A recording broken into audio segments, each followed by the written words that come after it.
bien, la clase de hoy es el cuento y sus partes. Iniciamos. ¿Qué es el cuento? El cuento es una narración breve, pequeña.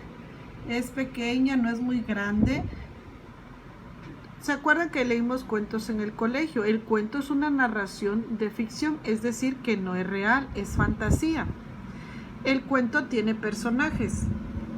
Sí, por ejemplo, el de los tres cerditos, o el de Caperucita Roja y el lobo, o Aladino y el genio. Esos personajes son muy conocidos de los cuentos. También los cuentos tienen un argumento sencillo, que no es complicado y está dirigido a niños.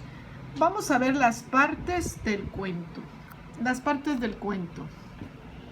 La primera parte del cuento es el planteamiento, que son los personajes y la normalidad de la historia, es decir, la historia sin ningún problema. Por ejemplo, en el caso de los tres cerditos, cuando los cerditos construyen su casita, también otra parte del cuento es el nudo. El nudo es el conflicto o el problema, cuando las cosas se ponen difíciles, raras, como cuando el lobo viene y quiere comérselos y como no se deja, empieza a querer soplar sus casas, y donde dice soplaré y tu casa derrumbaré. El nudo es cuando hay un problema y cuando tienen que resolverlo.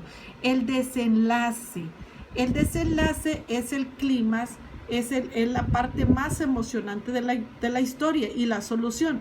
En los tres cerditos el clímax es cuando el lobo se quiere meter por la chimenea, no puede derrumbar la casa de ladrillos y entonces baja y pensamos que se los va a comer, pero en realidad se quema porque había agua hirviendo ahí y se va. Y se da la solución y los cerditos están tranquilos y se va todo a la tranquilidad.